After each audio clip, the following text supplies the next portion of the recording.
El día de hoy estarán pensando que yo me voy a referir al mencionar el tema pecados de familia, al adulterio, a la fornicación y a una cantidad de zorras grandes.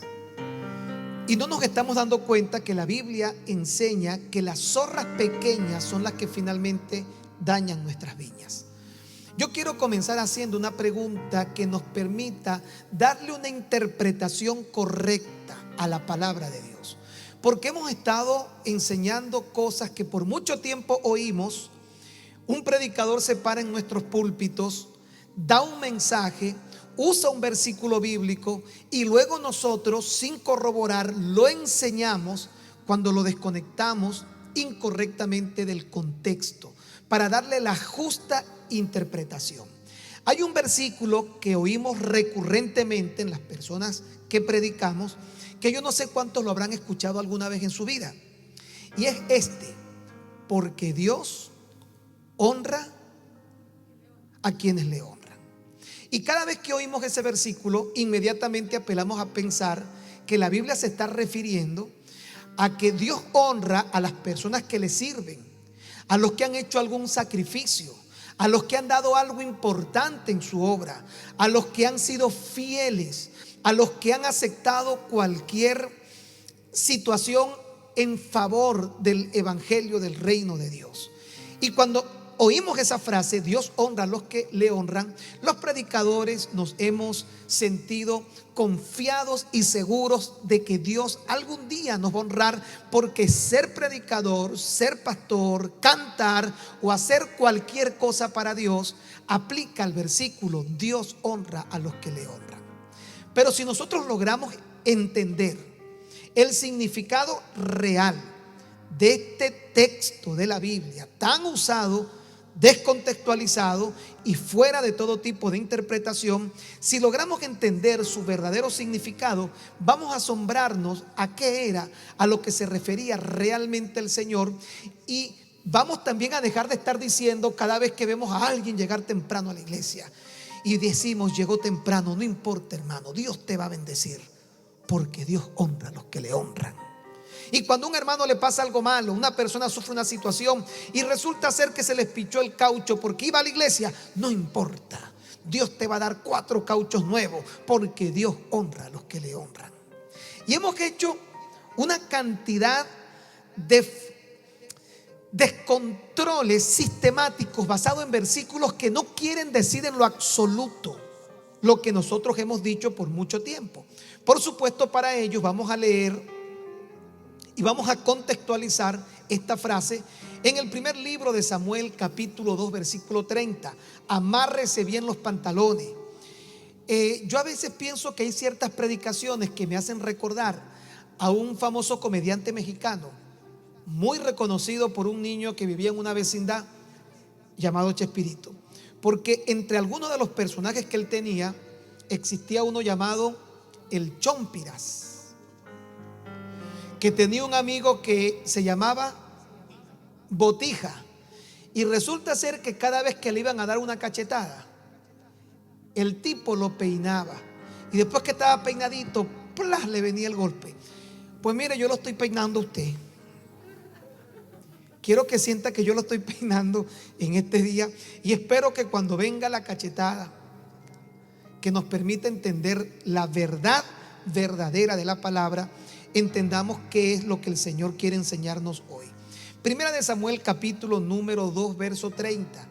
Vea: por tanto, el Señor Dios de Israel dice: yo había dicho, oiga bien el texto, este es un mensaje que Dios le está enviando al sacerdote Elí, y el mensaje era este: yo había dicho, Dios, que tu casa y la casa de tu padre andarían delante de mí perpetuamente, siempre.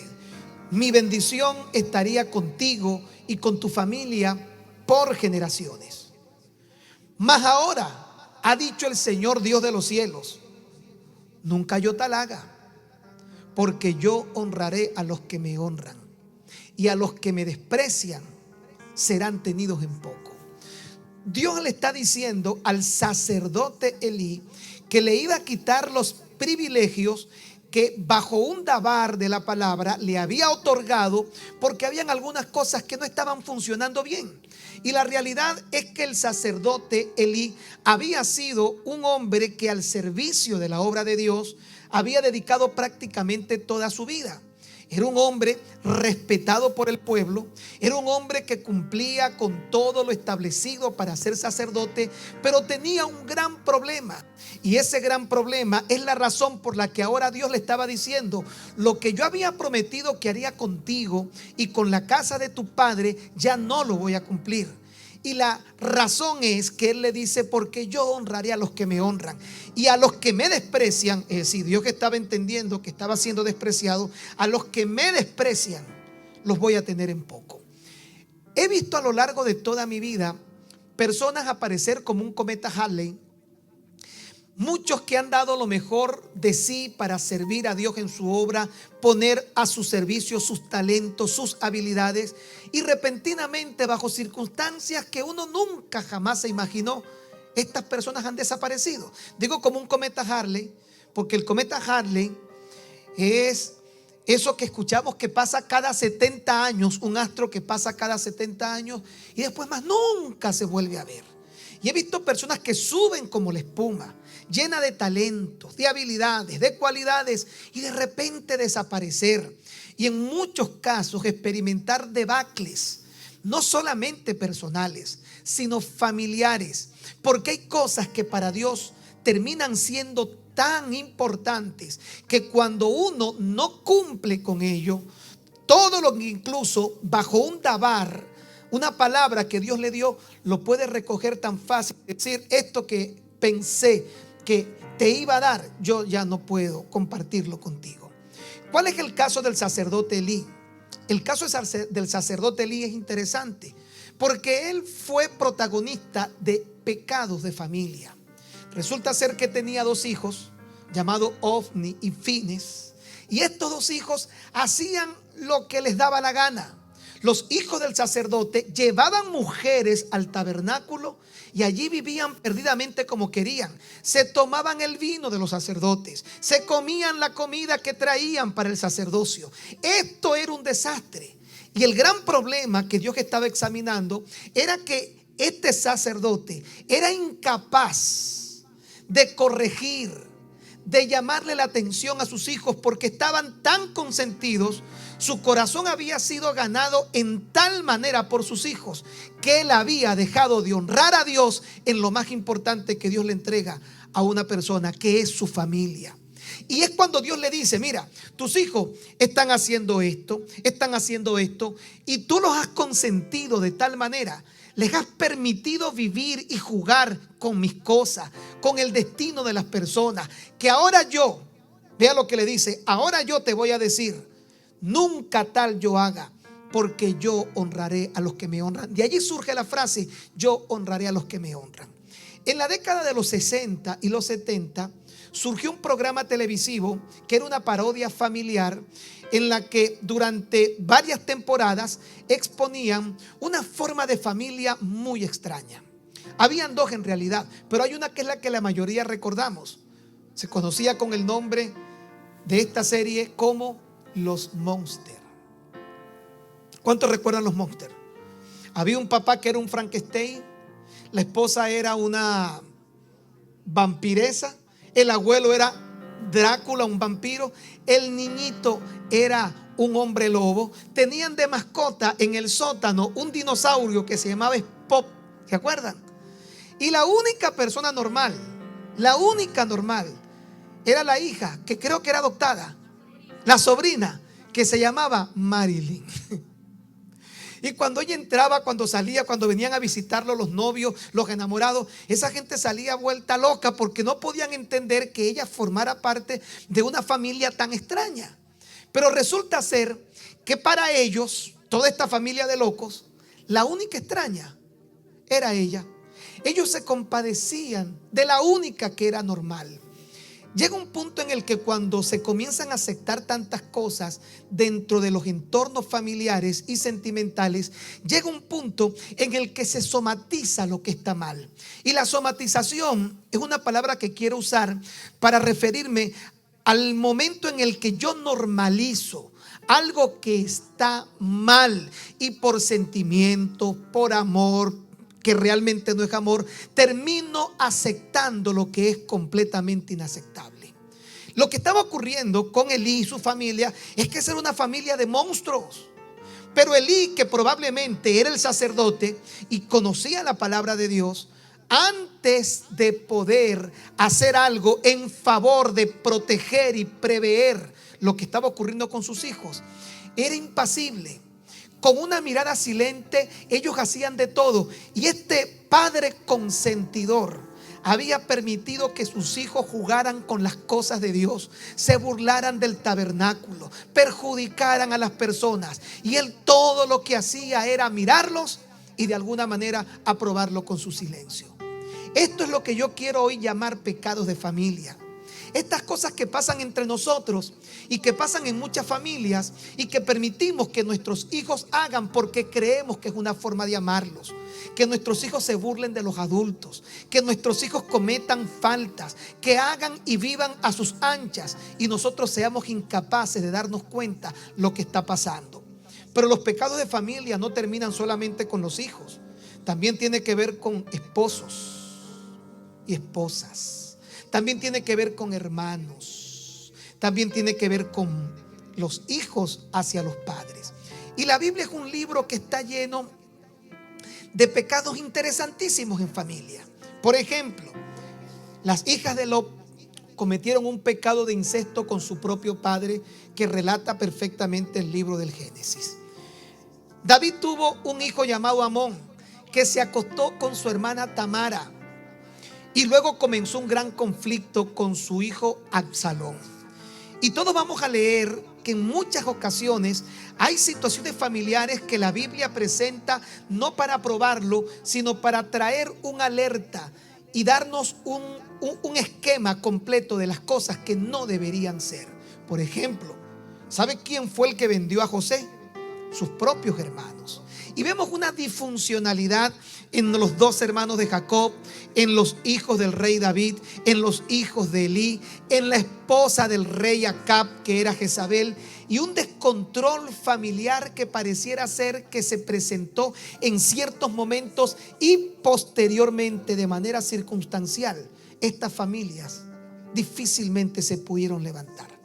Pudiéramos traer en este momento a colación solamente el caso de David, a quien por una actitud de arrepentimiento genuina en el capítulo 51 del libro de los Salmos presentó un corazón en el que reconocía sus errores y por esa causa Dios lo restaura.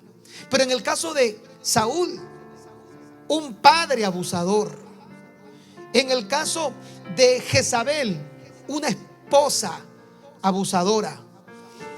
Y estoy muy interesado en esto que le quiero compartir llamado el crimen psicológico, porque en todas nuestras esferas hay abusadores, pero el abusador y el manipulador por lo general va a encontrar tres características en las personas que puede manipular.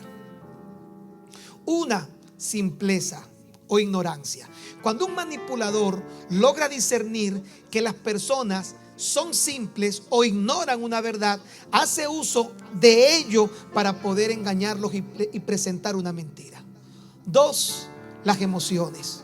Cuando un manipulador se da cuenta que una persona es muy movible por las emociones, los pone a reír, los pone a brincar, los pone a cantar, y en medio de la emoción utiliza un mensaje como un caballo de Troya para que la persona no se dé cuenta de lo que están recibiendo.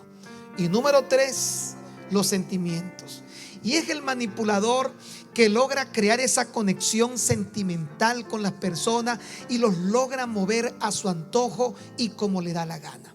Todo esto son elementos que vamos a analizar dentro de algunas semanas cuando hablemos del crimen psicológico, pero hoy vamos a quedarnos con este tema tan importante: pecados de familia. El primer pecado que quiero considerar, y ya he ido anunciando algunos, es el pecado de David. un padre que no supo atender correctamente la situación de sus hijos. Un padre que dentro de esa perspectiva de creer que ser bueno es permitir que sus hijos puedan hacer lo que quieran. A veces es preferible agarrar a un hijo nuestro, voltearlo contra la pared, que ellos lloren antes que verlos en una cárcel. El gran problema de la delincuencia es que ella se origina en familias en donde los padres consideran que la corrección, el llamar la atención, tiene que ver con algo que está relacionado con cualquier cosa menos con el amor.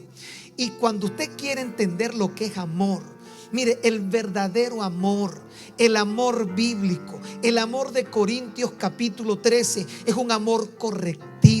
Es un amor en donde, aunque a la persona le duela, hay que decir la verdad. A lo largo del ministerio, todos los que hemos servido nos damos cuenta que la gente sirve y considera al pastor el mejor del mundo, hasta que un día el pastor puede establecer algún punto correctivo. Porque pareciera ser que hemos creado este tipo de situaciones que terminan afectando nuestra manera de ver y somos somatizados a un sistema que rompe por completo con el sistema de Dios para homologarnos a un sistema del mundo en donde pareciera ser que las conveniencias y los intereses están por encima de cualquier otra cosa. Dice la Biblia de forma bien específica que el sabio ama la corrección, el necio la aborrece. Si usted ama a sus hijos, si usted ama de verdad a alguien, usted se va a dar cuenta que su amor no se va a expresar en darle todo lo que ellos quieren, ni aceptar todo lo que ellos hacen. El verdadero amor está basado en algo que el Señor estableció, incluso nuestra conexión con Él, cuando dice que Dios al hijo que ama castiga y reprende a todo aquel que recibe por hijo. Entonces, tener hijos, mire este tipo de pecados de familia, y reírse de todo lo que el niño hace. ¿Cuántos han visto padres que ven a sus hijos decir groserías y les produce gracia? Pero cuando hablamos de este contexto cristiano, no estamos hablando de padres que ven a sus hijos decir groserías literalmente. Pero si vemos a nuestros hijos faltar el respeto, abusar, tener ciertas actitudes y por supuesto colocarnos nosotros en una posición de protección, que lo que está haciéndoles cada vez es un daño peor.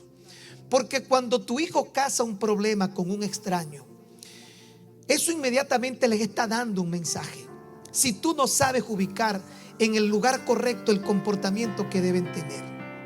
Yo no sé los que están acá, pero yo soy de la generación en el que los hijos, nuestros jóvenes, nuestros niños, decíamos Señor a los adultos. Y nuestros padres jamás hubieran permitido que un hijo nuestro le faltara el respeto a una persona adulta. Esa es la generación en la que yo crecí. Esta generación está llena de pecados de familia. Porque vemos que cuando nosotros le aprobamos a nuestros hijos el faltar el respeto, y no solamente se falta el respeto con palabras, hay muchas formas de faltar el respeto, pero nos asumimos como padres solidarios. Hijo mío, yo estoy contigo, y protegemos lo que creemos que es una protección, cuando en realidad los estamos haciendo desprovistos del cuidado y la atención del Dios del cielo. El caso de David fue este. David tuvo varios hijos. Y dice que había uno llamado Amón, que enfermó, esta es la palabra que usa la Biblia, enfermó de amor por su propia hermana Tamara. Este sinvergüenza habla con un amigo, el hijo, estoy hablando del hijo. El amigo le dice que tenía una buena idea: hazte pasar por enfermo. Mire toda la trama que se organiza acá. Hazte pasar por enfermo, y yo le voy a decir a tu hermana Tamara que venga a traerte una sopita de pollo.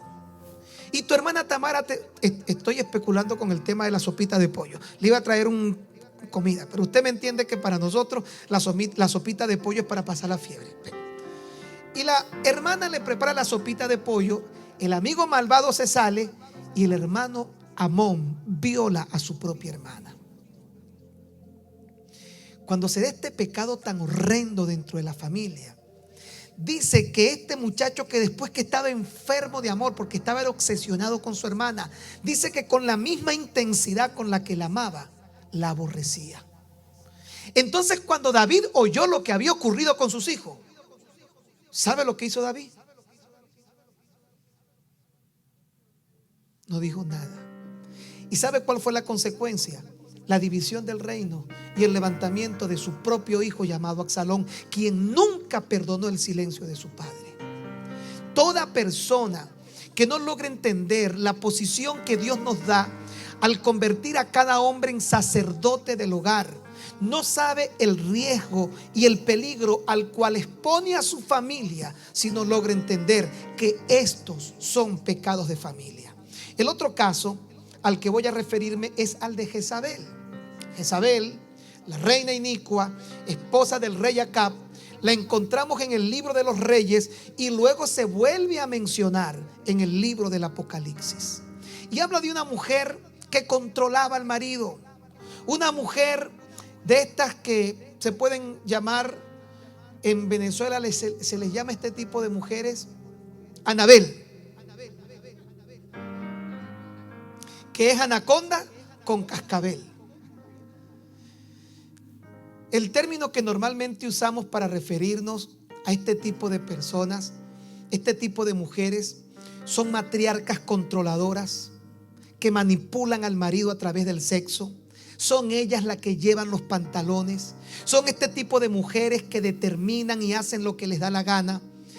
Ellas cuentan con algo que yo he denominado el séptimo poder. Y el marido está caminando no a la luz de la verdad, ni de la palabra, ni de lo correcto, sino a la luz de poder ver cómo agrada a una mujer malvada y manipuladora. Y hoy nuestra generación se ha llenado de este tipo de personas, nuestras iglesias, en donde pareciera ser que el criterio de lo que es correcto no es lo que brilla dentro del hogar, sino que si ella me manda a dormir para el mueble, yo mejor hago lo que ella me dice. Muchas personas negocian sus decisiones en la cama. Y llamo el séptimo poder porque se dice que tenemos 5 sentidos. Yo voy a mencionar el séptimo sentido o el séptimo poder, porque cuando una mujer llega tan bajo a controlar a su marido a través de la intimidad sexual, la amenaza y la manipulación, hablando del tema el crimen psicológico, porque eso es manipulación. Cuando una mujer amenaza al marido en que si no hace lo que ella quiere, te dejo, o le monta la cara, o lo manda a dormir al mueble, eso es una mujer con un alto nivel de manipulación. Es una mujer que puede decir lo que quiera de Dios, puede ir a la iglesia, pero tiene un espíritu jezabélico dañino, perjudicial y destructivo. Porque Dios unió al hombre y a la mujer para que fueran una sola carne y en unidad puedan acompañar en el servicio de la obra de Dios. Y hoy nosotros vemos cómo este tipo de manifestaciones son tan normales, son tan aceptadas. Y yo no estoy mirando ahorita las redes sociales, pero me imagino que ya algunas hermanas ¡plum!, están empezando a desconectar el teléfono. Pero bueno, es el caso de Jezabel. Dice el libro de Apocalipsis que esta mujer seducía a los hombres de Dios. Y está hablando de este poder, este control, este matriarcado, este tipo de situaciones en donde se hace fuerte alguien que no respeta la autoridad que Dios estableció dentro del hogar. Y no quiero referirme en ningún momento a un ambiente ni un aspecto machista, porque el machismo y el feminismo son tan malos y son tan iguales que no tengo ninguna diferencia. Y ya voy a hablar de los hombres. Pero hay que tener cuidado con este segundo elemento: crímenes, pecados de familia, el jezabelismo dentro del hogar. El tercer pecado de familia es el padre abusador, el esposo abusador. También hay esposos abusadores. ¿Sabe qué me llama la atención? Que Saúl era un padre abusador. Cuando Saúl se entera que su hijo Jonathan había conversado con David, usted sabe que yo nunca había leído un insulto bíblico que se pareciera tanto a los insultos que normalmente se dicen en la calle hoy en día. Saúl le dice a su propio hijo Jonathan: hijo de la perversa. ¿Sabe lo que significa hijo de la perversa, no? Usted sabe lo que significa. Está ahí en la Biblia. Le llama, es decir, él quiso ofender a su propio hijo sacándole a su mamá.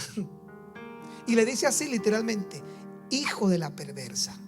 Es que ese tipo de hombres machistas, manipuladores, abusivos, controladores, obsesivos, excesivos en todo.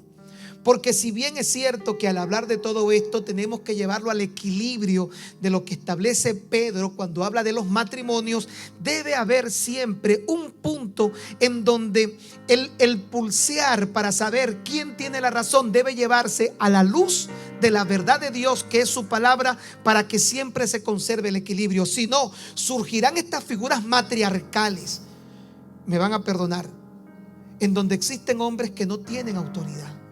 O estas figuras obsesivas de hombres en donde humillan y menosprecian a la mujer. Y todo esto se presenta para entender lo que son pecados de familia. Quiero hablar de otro pecado de familia, el de los hermanos. A ver, ¿quién tiene hermanos aquí? Hermanos de sangre. Pecados de familia, cuando entre los hermanos hay continuas discusiones al punto que un hermano llegue a pensar en perjudicar a alguien que forma parte de su estructura familiar. Y para ello tenemos que hablar de los hermanos de José. Mire, no solamente el hecho de que habían 9 que querían matar a José, porque de pronto vemos que en el capítulo 37 de Génesis aparece Rubén y aparece Judá, y ambos querían proteger a José. Por ejemplo, Rubén dice: no lo matemos, porque tú sabes, es nuestro hermano, vamos a echarlo en la cisterna. Y cuando finalmente lo van a matar, aparece Judá y dice: no, mejor vamos a venderlo a los madianitas. Da a entender que ellos no estaban de acuerdo con que sus 8 hermanos quisieran matar a José. Pero aunque ellos no estaban de acuerdo, visiblemente lo entendemos, ellos permitieron. Y aquí es donde está el gran problema. Leí un artículo en estos días que decía que el mundo sufre no porque haya gente mala. El gran problema es que la gente buena no haga lo que le corresponde hacer. Y cuando yo soy consciente de lo que está mal y por un falso amor decido quedarme callado, consentir y aprobar lo incorrecto, yo estoy siendo un alcahuete y estoy siendo cómplice de algo que no solamente va a afectar a esa persona, al final va a terminar afectándonos a nosotros si no ponemos los correctivos, le prendemos la luz de Dios y buscamos la forma de hacer lo que su palabra nos enseña. Crímenes de familia. Quiero terminar leyéndoles el texto completo que se encuentra en el libro de Samuel, capítulo 2, primera de Samuel, verso 31 al 36. Quiero leerlo y necesito que le preste atención para finalizar. Oído al tambor. ¿Está listo? Oído al tambor. Le dice Dios luego de decir: nunca tal yo haga, es decir, lo que prometí que haría contigo, con tu descendencia, no lo voy a hacer, porque yo honraré a los que me honran. Está hablando de que la razón por la que Dios rompía con el sacerdote Elí era por él ser un padre complaciente, un padre consentidor, por haber pasado por encima de la verdad y la justicia para dejarse llevar por el corazón. Yo le pido a Dios que me ayude a criar bien a mis hijos. Pero ¿sabe cuál es mi mejor carta de presentación hasta el día de hoy? Mi familia. Usted podrá decir lo que quiera, pero mi mejor carta de presentación siempre va a ser mi familia, porque de ello depende lo que hago para Dios. Entender que mis hijos necesitan castigos, correcciones, que ningún hijo mío se mete, se burla ni abusa a gente mayor. Le voy a decir esto: hace algunos años yo tuve la iniciativa de adoptar un niño, Gabrielito.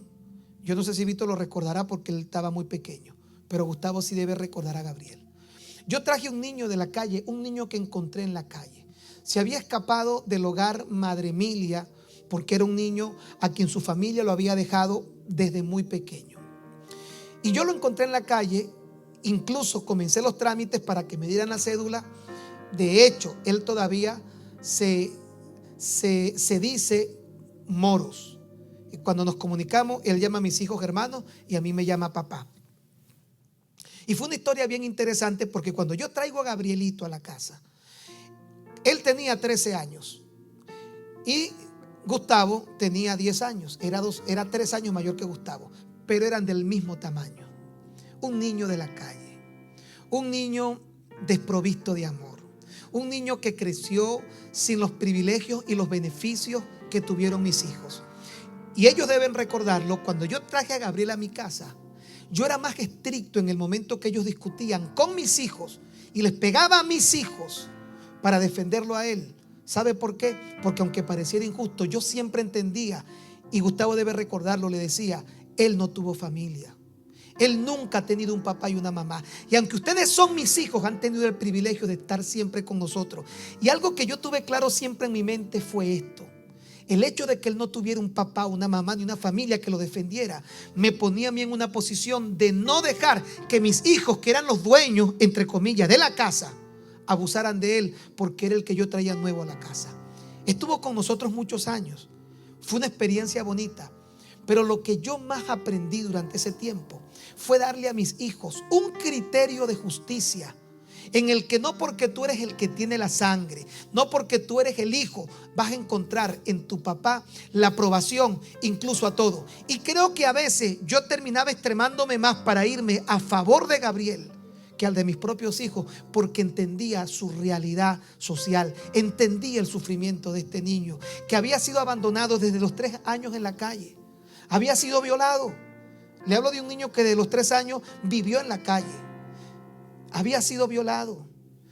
Y mejor no digo más cosas porque quizás él algún día, yo no pude traerlo, algún día él ve este video y él sabe que existe un cariño y un afecto que nos va a unir por siempre. Pero tantas cosas que sufrió ese niño. Y cuando yo lo llevé a mi casa, alguien diría, estos son sus hijos, ellos van a tener privilegio. Jamás permití que mis hijos tuvieran privilegios por encima de él, que era el que llegaba a la casa. Porque entiendo que cuando el corazón se nos mueve para dejar que nuestra familia actúe injustamente, dejar que nuestros hijos sean abusadores, abusivos, faltas de respeto, faltos de criterio, yo les estoy dañando la vida futura a mis hijos.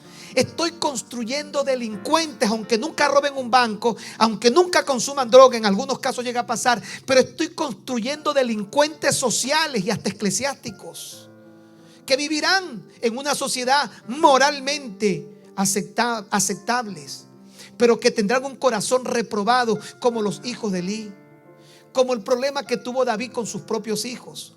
Y llega Dios y le da una palabra, una sentencia, que es la que quiero leer. Y me disculpan que me fui y di la vuelta, pero quiero leer la sentencia para poner en contexto cómo Dios miró y de qué manera Dios comparó esta situación. Le dice, verso 31 de ese capítulo 2 de Primera de Samuel: he aquí, oiga, preste atención, he aquí vienen días en que cortaré tu brazo y el brazo de la casa de tu padre, de modo que no haya anciano en tu casa. ¿Sabe lo que le estaba diciendo? Tus hijos van a morir jóvenes. Verás tu casa humillada, mientras Dios colma de bienes a Israel, y en ningún tiempo habrá anciano en tu casa. Mire las palabras tan fuertes de Dios. El varón de los tuyos, es decir, de esos hijos que yo no corte de mi altar, será para consumir tus ojos. Lo vas a ver sufriendo y llenar tu alma de dolor. Mire, cuando yo leo esto digo, Dios, ayúdame a ser justo con mis hijos, ayúdame a ser justo con mi esposa. Porque le dice, para llenar tu alma de dolor. ¿A quién le gustaría ver el fracaso de sus hijos? Yo creo que a nadie. Pero nosotros somos los que determinamos el bien o el mal de nuestros hijos. Por alguna razón, David dijo que como saetas, flechas en manos de valientes eran los hijos tenidos en la juventud. En pocas palabras, si yo soy arquero y tengo una flecha en mi mano, yo tengo la potestad de decidir a dónde voy a apuntar el destino de mis hijos. Y eso es lo que él estaba diciendo. Tú apuntaste mal, Elí. Creíste que amar a alguien era permitir que te manipularan, que te controlaran. Creíste que amar a alguien era guardar silencio. Creíste que amar a alguien era consentirlos extremadamente. Y le dice, pues mira, si alguno de estos queda vivo, de los que yo no corte, será para consumir tus ojos y llenar tu alma de dolor. Y todos los nacidos en tu casa morirán en la edad viril. Y te será por señal esto, Elí, que acontecerá que tus dos hijos, Ofni y Fines, ambos morirán en un mismo día. Ve el 35. Esto creo que es la parte más dura. Y ya lo que venía diciendo Dios es duro. Y yo me suscitaré un sacerdote fiel, que haga conforme a mi corazón y a mi alma. Y yo le edificaré casa firme, y andará delante de mi ungido todos los días. Verso 36. El verso 36 describe lo que es un ministerio caído. Hablamos mucho de ministerio, pero ¿sabe por qué yo soy contrario a pedir dinero, a ir a un sitio y esperar que el dinero sea lo que determine mi comportamiento y mis acciones? Porque un ministerio caído está descrito en el verso 36. Mire, o mejor dicho, preste atención. El que hubiere quedado de tu casa vendrá a postrarse delante de este que yo suscitaré y levantaré en lugar de los tuyos por una moneda de plata y un bocado de pan, diciendo, te ruego que me agregues a alguno de los ministerios para que pueda comer un bocado de pan. Le estaba diciendo en pocas palabras, va a tener que trabajar para comer. Usted dirá, eso no está mal, quizás no, pero yo quiero comer para trabajar. En pocas palabras, yo no quiero mendigarle, ni quiero que mis hijos le mendiguen nada a nadie. Yo no quiero trabajar para comer. Yo no quiero predicar para comer. Yo quiero comer para hacer lo que Dios me mandó a hacer. Es decir, yo no quiero que las circunstancias sean las que determinen el que yo tenga o no tenga. Yo quiero ser quien genere las circunstancias en favor de mí y de mi familia. Y entendemos al final de esta cita bíblica lo grave que fue para Dios ver a un hombre guardar silencio, con una mirada silente, con una actitud complaciente, consentidora ante lo que pasaba. Y esto ocurre cuando un hombre, perdónenme, no tiene los pantalones y deja que una mujer con el espíritu de Jezabel le diga a dónde ir, dónde montarse, dónde encaramarse. Tarde o temprano eso va a traer consecuencias, porque Dios tiene una palabra siempre con las características que puedan ayudarnos a enmendar a tiempo lo que estamos haciendo. A todos los que están casados, recién casados, y los que se vayan a casar, tenga cuidado.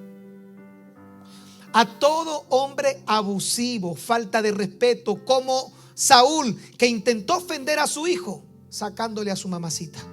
Hijo de la perversa, le dice. Qué terrible ese Saúl, ¿verdad? Y yo le voy a decir más o menos lo que eso significa. Mejor no lo digo. No lo diga. Ya entendieron. Pero un padre abusivo, o hermanos que están viendo a los demás hacer las cosas malas, como Rubén y Judá, que saben que está mal matar a José, pero mejor no lo sáquenlo del pozo y mejor vamos a venderlo. Mira, quizá alguien diría, bueno, pero por lo menos no lo mataron. Mira, el gran problema es hacer silencio ante lo que es justo. ¿Sabe por qué? Porque Dios es un Dios de amor, pero también es un Dios en donde maneja la justicia y la verdad. Y con Dios no se puede jugar.